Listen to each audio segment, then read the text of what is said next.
আমাদের সেই ক্ষেত্রে এমন একটা পরিস্থিতি হয়ে দাঁড়িয়েছে, কথা বলা এখন বিপজ্জনক। কথা বলার সময় তালি অনেকে দেবে, যদি বিপদে পড়ে পাশে কেউ থাকবে না। অনেকে থাকে না তো। এই যে মামুনুল হক জেলে আছে, তারপরে কিছুদিন আগে ভদ্রলোক মুক্তি পেলেন, ইব্রাহিম সাহেব নাকি রহমানে, আরো একজন মুক্তি পেয়েছিলেন, যে ওয়াজ করেন হ্যাঁ, আমির হামজা সাহেব, রাইট, আমির হামজা সাহেব। এই যে লোকগুলো আপনার গ্রেপ্তার হলো, কেন গ্রেপ্তার হয়েছিল? মোদী বিরোধী আন্দোলনের কারণে। আচ্ছা, ট্রাম্প পৃথিবীর সবচেয়ে শক্তিধর রাষ্ট্র, ট্রাম্প যখন বিভিন্ন দেশে যায় সেখানেও প্রতিবাদ হয়।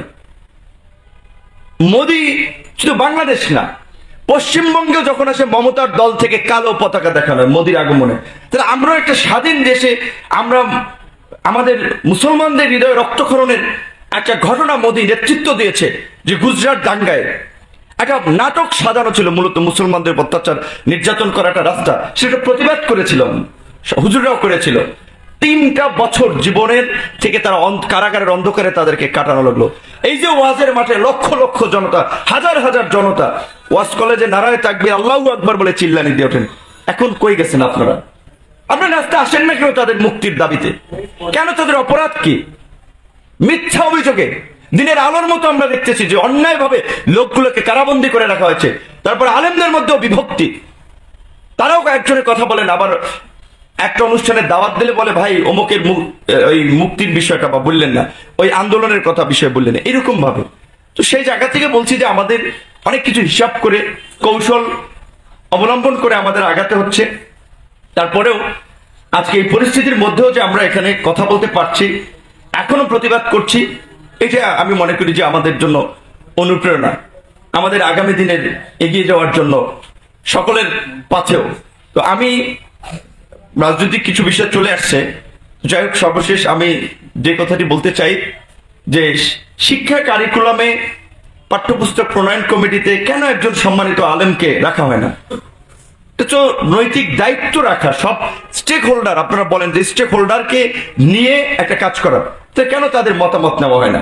কেন একটা ওপেন সেমিনার করে মতামত চাওয়া হয় না? আমাদের দরকার নাই, যারা বিশেষজ্ঞ তাদেরকে ডাকেন, কিন্তু যাদেরকে দিয়ে করানো হয় আমরা তো দেখলাম সবচেয়ে পণ্ডিত হিসেবে আলোচিত ডক্টর জাফর ইকবাল সাহেব গতবারও ভুল করেছেন, এইবারও ভুল করেছেন।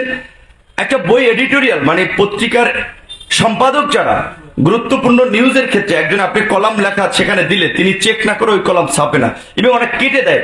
এই সরকার যেমন নির্দেশনা আছে, বঙ্গবন্ধু প্রধানমন্ত্রী শেখ হাসিনা সজীব ওয়াজেদ জয়কে নিয়ে মিডিয়ায় কোনো নেতিবাচক মন্তব্য ছাপা যাবে না, টেলিভিশনে নিউজ করা যাবে না।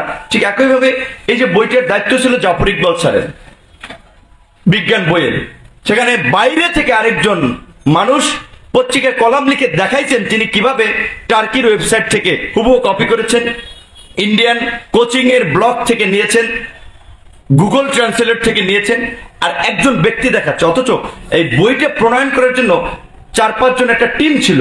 তাহলে এই গাধারা কি করেছে? পয়সাটা নিয়েছে, পয়সা তো এত বাজেট থাকে, তো হিউজ বাজেট থাকে, পয়সা নিয়েছে, খেয়েছে, যা ইচ্ছা তাই করেছে।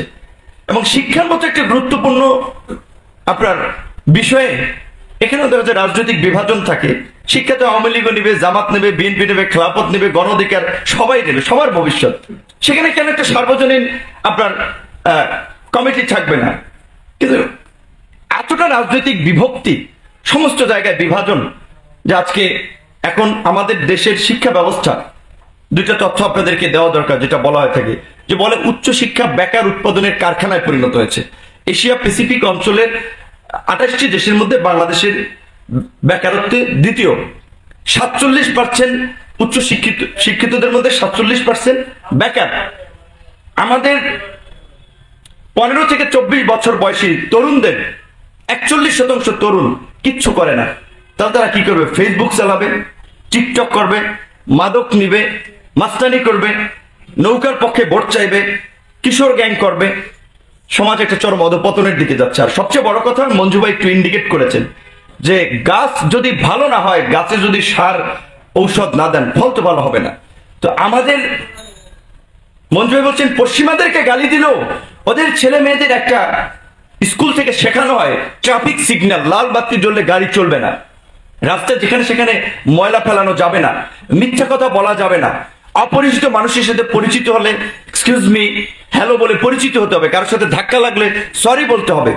আমাদের দেশের এই যে আমরা ইসলামী মূল্যবোধের অহংকার করি, গর্ব করি, আমাদের মধ্যে কত পার্সেন্ট মানুষ আছে সৎ, এবং আমাদের শিক্ষা ব্যবস্থা কি সেটা দেয়?